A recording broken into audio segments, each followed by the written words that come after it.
সম্পর্ক খারাপ করা খুব সহজ। হাজব্যান্ড ওয়াইফ যদি নাও চায় তাহলে সম্পর্ক অটোমেটিক্যালি খারাপ হয়ে যাবে। কিন্তু চাইলেই যে ভালো হবে ব্যাপারটা এমন নয়। ভালো করে চাইতে হবে, তাহলে ভালো হবে। এখন সম্পর্ককে ভালো রাখার উপায় কি? উপায় আছে, একেবারে নেইটা কিন্তু নয়। ৪-৫টা কাজ যদি আপনি ঠিকঠাক মতো করেন তাহলে সম্পর্কটা সুন্দর থাকবে। যত সহজে বলছি বিষয়টা তত সহজ নয়, বাট ইম্পসিবল নয়। আজকের ভিডিওতে আমি আলোচনা করব স্বামী স্ত্রীর সম্পর্ক ভালো করার 5টা কার্যকর উপায় নিয়ে। আপনি যদি সম্পর্কের মধ্যে ভালোবাসা ও বিশ্বাস বজায় রাখতে চান তাহলে ভিডিওটা শেষ পর্যন্ত দেখুন। নাম্বার 1, খোলামেলা যোগাযোগ। সুস্থ সম্পর্কের মূল ভিত্তি হল ওপেনলি কমিউনিকেট করা। প্রতিদিন একে অপরের সঙ্গে শেয়ার করুন যে দিনটা কেমন গেল। নিজের মনের কথা প্রকাশ করুন এবং অন্যের অনুভূতিকে সম্মান করুন, গুরুত্ব দিন। ভুল বোঝাবুঝি যদি হয়ে থাকে সেটা দূর করার জন্য সময়মতো উদ্যোগ নিন, কথা বলুন। এই যোগাযোগ কমিউনিকেশনটা যেন অনেক দেরি করে না হয়।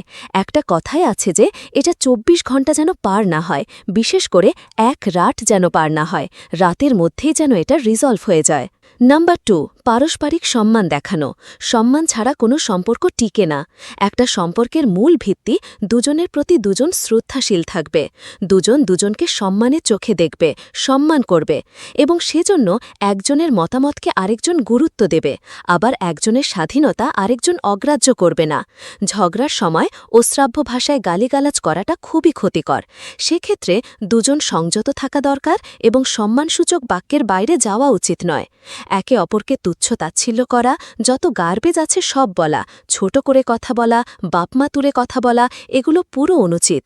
এই ধরনের যোগাযোগ সম্পর্ককে নষ্ট করে। সুতরাং আমরা তো সম্পর্ককে ভালো করতে চাই, সুতরাং আমরা এগুলা করব না, এর থেকে বিরত থাকব। নাম্বার 3, একসঙ্গে সময় কাটানো। আমরা সবাই ব্যস্ত, কথা ঠিক আছে। এই জন্য যে হাজব্যান্ড ওয়াইফ একসাথে সময় কাটানো হয় না, ব্যাপারটা তা কিন্তু নয়।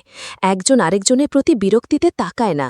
দেখবেন যে একটা হাজব্যান্ড ওয়াইফ যদি রিকশায় যায় তাহলে একজন তাকিয়ে থাকে একদিকে, আরেকজন তাকিয়ে থাকে আরেক দিকে। এটা কি সময়ের অভাব? নো, দুজনের প্রতি দুজনের বোঝাপড়ার অভাব, দুজনের প্রতি দুজনের আন্তরিকতার অভাব, দুজন দুজনের প্রতি তিক্ত, বিরক্ত, সম্মান হারিয়ে গেছে, শ্রদ্ধা কমে গেছে।